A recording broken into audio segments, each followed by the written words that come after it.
सूर्यमंडल की अधिष्ठात्री देवी माँ स्कंद माता की पूजा संतान की कामना के लिए, संतान के सुख के लिए और संतान संबंधी समस्याओं से मुक्ति पाने के लिए या उनको दूर करने के लिए की जाती है। माँ स्कंद माता को प्रथम प्रसूता महिला भी कहा जाता है। मान्यता है कि माँ अपने भक्तों की रक्षा पुत्र के समान करती हैं और नवरात्रि के 5वें दिन माँ स्कंद माता की पूजा अर्चना की जाती है। भगवान स्कंद कुमार कार्तिकेय की माता होने के कारण इन्हें स्कंद माता कहा जाता है। इस दिन अगर हलवा पूरी और काला चना अगर आप गरीबों में बांटते हैं तो संतान संबंधी समस्याएं दूर होती है। अगर संतान होने में या संतान को कष्ट है तो गरीबों में हलवा पूरी और काला चना जरूर बांटें। कार्तिकेय की माता होने की वजह से स्कंद माता तो इन्हें कहा जाता है। कमल के पुष्प पर बैठती हैं और 4 भुजाधारी हैं स्कंद माता, इसलिए इन्हें पद्मासना देवी भी कहते हैं। गोद में कार्तिकेय जी बैठे हैं और दोनों की ही पूजा एक साथ हो जाती है अगर आप माँ स्कंद माता की पूजा करते हैं। ज्योतिष में इनका संबंध देवगुरु बृहस्पति से है और इनकी पूजा करने से आपका बृहस्पति मजबूत होता है, संतान की प्राप्ति होती है, संतान को कष्ट है उनका अंत होता है, धन दौलत की प्राप्ति होती है, ज्ञान की प्राप्ति होती है, भाग्योदय होता है। यानी बृहस्पति के अंदर जितनी चीज़ें हैं वो सभी चीज़ें आपको माँ स्कंद माता की पूजा से हो जाती है। माँ स्कंद माता को पीले पुष्प और पीले प्रसाद यानी कि इस दिन आप इन्हें हलवा, केला, पीले रंग की जो भी चीज़ें हैं उनका भोग लगाइए। और इस दिन अगर आप पीले वस्त्र पहनकर पूजा करते हैं, संतान संबंधी कोई आपकी कमी है अगर प्रार्थना करते हैं तो आपकी प्रार्थना जरूर पूरी होती है। वैसे तो माँ सिद्धियाँ देने वाली हैं, तो अगर आपकी वाणी प्रभावशाली नहीं है, लोग आपको हमेशा उल्लू बनाते हैं, आपका वाणी का वेट नहीं है, कोई महत्व नहीं देता, कान नाक गले की समस्या है, तो इनकी पूजा करने से आपको लाभ होगा। करेंगे क्या? रात 11 से 1 के बीच नहा लें, देवी के सामने एक घी का दिया जलाएं, लाल चंदन माँ को लगाएं, फिर उसी उंगली से खुद को भी लगा लें लाल चंदन और आज से रेगुलर लाल चंदन अपने कंठ पर लगाते रहें। तब ऐसा करने से आपकी तमाम परेशानियां समाप्त हो जाएंगी। और माँ का मंत्र ये नवान्न मंत्र है, इसे आप पूरे नवरात्रि में जपिए। ऐसा करने से आपके जीवन की तमाम जो कमियां हैं वो पूरी हो जाती है और हर अशुभ ग्रह भी शुभ फल देने लगता है। ओम ऐं ह्रीं क्लीं चामुंडाय विच्चे 108 बार जप कीजिएगा और भगवान से प्रार्थना कीजिएगा आपकी वाणी का वेट बढ़े, प्रभावशाली हो और दुनिया पर आप राज कर सके। और रोज कंठ पर आप लाल चंदन सुबह सुबह नहा के जरूर लगाइए, इससे भी आपके लिए अच्छा रहेगा। वैसे आज के दिन या फिर पूरे नवरात्रा में किसी भी दिन अगर आपको धन की कमी है, धन कमाते तो हैं बचता नहीं है, तब ऐसे में नवरात्रि में आज 5 पूजा के दिन अगर आज नहीं कर पाते हैं 5 पूजा को माँ स्कंद माता के दिन, तो आप किसी भी दिन कर लीजिएगा, लेकिन आज करने का विशेष विधान है। आपको माँ दुर्गा को नहाने के बाद 2 गांठ हल्दी की अर्पित करें, पीली वाली हल्दी, और उनसे प्रार्थना करें कि जीवन में धन की कमी जो है उसे दूर कीजिए। और फिर उसी दिन शाम में या फिर अगले दिन या फिर पूजा समाप्त होने के बाद जैसी आपकी इच्छा है, ये जो हल्दी की गांठ है धन वाले जगह पे रख दें और अगले साल इस हल्दी की गांठ को जल में प्रवाहित कर दें या फिर पीपल के पौधे के नीचे रख दें और फिर नई एक हल्दी की गांठ, दो हल्दी की गांठ माँ को अर्पित करने के बाद आप रख लें धन वाले स्थान पर। धन बचेगा भी, बढ़ेगा भी। उपाय करके देखें, चमत्कार अगर आपने नहीं देखा है तो अब देखिएगा, सच्चे दिल से कीजिएगा। फिलहाल हम आपसे विदा लेते हैं। माता रानी आपकी तमाम परेशानियों का अंत करे। हर हर महादेव। स्कंद माता जो कार्तिकेय जी की भी माता है, या उन्हें कार्तिकेय जी को उन्होंने ही पाला है। और वैसे तो कार्तिकेय जी शिव जी पार्वती जी के पुत्र हैं। दोस्तों, अगर इस दिन आप माता स्कंद की पूजा करते हैं तो संतान की प्राप्ति, संतान का डेवलपमेंट, आपके जीवन में धन सुख ऐश्वर्य की प्राप्ति बहुत ही आसानी से हो जाती है। चूँकि माँ स्कंद माता बृहस्पति से संबंध रखती हैं या बृहस्पति का संबंध इनसे है, अगर आप इनकी पूजा करते हैं तो आपका बृहस्पति खुद ब खुद मजबूत हो जाता है।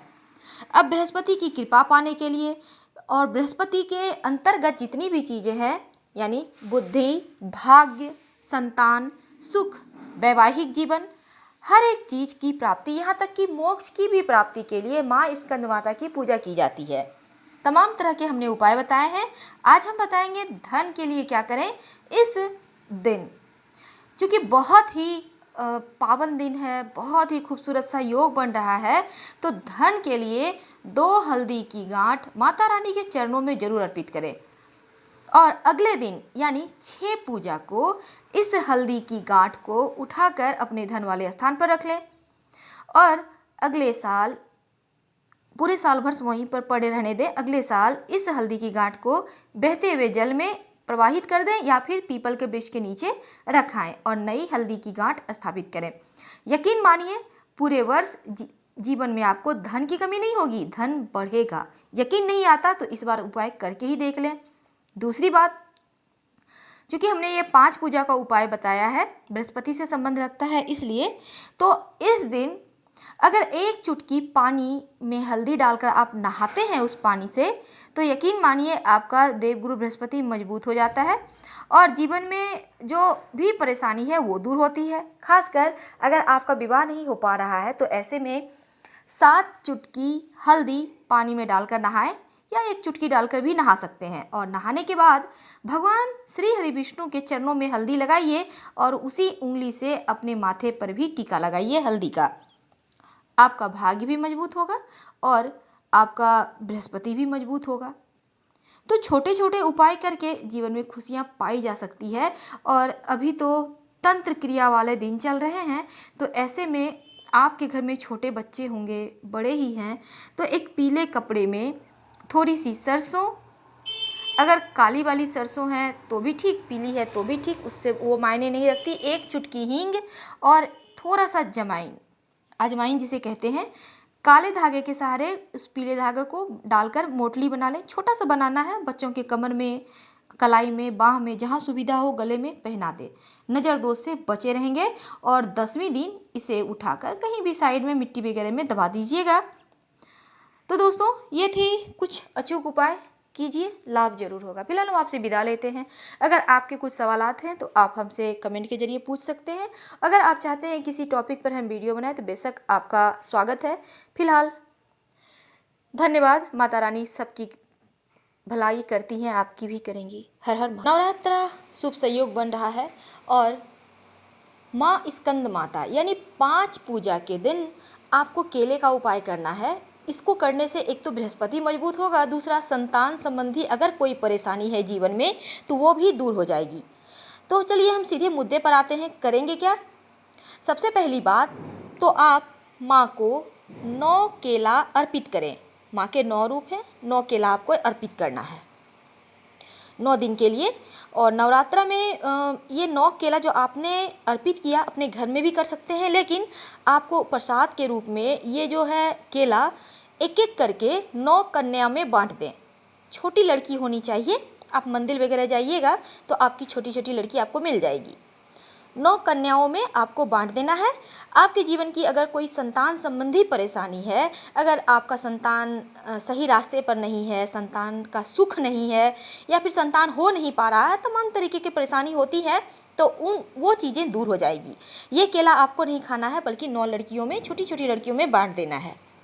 दूसरा उपाय क्या करेंगे, अगर आपको लगता है संतान आपके जीवन में है नहीं, यानी संतान का सुख नहीं मिला है, बहुत सारे हमारे दर्शक कहते हैं संतान नहीं है क्या करें, तब माँ स्कंद माता जो कार्तिकेय जी की माँ भी हैं, इनको आप कहीं भी मंदिर चले जाइएगा और वहाँ पर, या फिर आप चाहें तो अपने घर में भी कर सकते हैं, आप पीली चुनरी, पीली चूड़ियाँ माँ को अर्पित करें और बेसन से बनी हुई यानी पीली मिठाई आपको अर्पित करनी है, भोग लगानी है, मार्केट में मिल जाएंगे। और थोड़ा सा केसर ज़रूर आप माँ को अर्पित कीजिएगा। माँ का इस दिन अगर खीर बना सकते हैं तो अति उत्तम, नहीं तो बेसन की मिठाई आप माँ को अर्पित करें, केसर ज़रूर डालिएगा। या अर्पित कीजिएगा उन्हें। याद रखिए, पीली चुनरी और पीली चूड़ियाँ माँ को अर्पित करना है और उसके बाद आप चूड़ियाँ पहनिए, कोई दिक्कत नहीं है, माँ आपको संतान की प्राप्ति कराएंगी। और ये जो चुनरी है आप माता को ओढ़ाए ही रखें, घर में तो आपकी महारानी जी होंगी ही, नहीं तो आप संभाल कर अपने पास रख लें। दोस्तों, अब हम आपको संतान के लिए ही एक और उपाय बताते हैं। अगर आप पति पत्नी दोनों मिलकर करते हैं तो अच्छी बात है, अगर पति या पत्नी एक दूसरे से दूर हैं तो कोई एक भी कर सकता है। शाम के समय यानी 5 पूजा के दिन माँ स्कंद माता को शाम के समय उपाय करना है। एक जटा वाला नारियल ले लें और इस नारियल को पीली चुनरी में रखिए और माँ स्कंद माता को अर्पित कर दीजिए। माँ से प्रार्थना कीजिए कि माँ हमें संतान दें और एक मंत्र का जाप करेंगे, ओम दुंग दुर्गाय नमः। कम से कम 108 बार जाप करें। उसके बाद हाथ जोड़कर प्रार्थना करें दोनों पति पत्नी एक साथ कि प्रभु हमें संतान दें। और दूसरा उपाय, आप ये प्रार्थना करने के बाद क्या करेंगे, ये जो जटा वाला नारियल है आप इसको पीले वस्त्र में बांधकर आप अपने बेडरूम में रखिए। पूजा वूजा करने के बाद इस नारियल को अच्छे से लाल कपड़े में जो आपने चुनरी में उन्हें रखा है अच्छे से बांधकर और बेडरूम में सिरहाने रखिए, जहाँ आपका सर रहता है उस साइड रखिए और अगले नवरात्रि तक आप यूं ही रखिए अपने बेडरूम में ही। और फिर अगले नवरात्रि पर आप देखिएगा इसके बीच ही आपके घर में संतान आ जाएगा और इसे जल में प्रवाहित कर दीजिएगा इस नारियल को, या फिर पीपल के वृक्ष के नीचे रख दीजिएगा। यकीन मानिए आपको संतान हो जाएगा, सुख मिल जाएगा, इसमें कहीं कोई संदेह नहीं है। फिलहाल हम आपसे विदा लेते हैं। हर हर महादेव।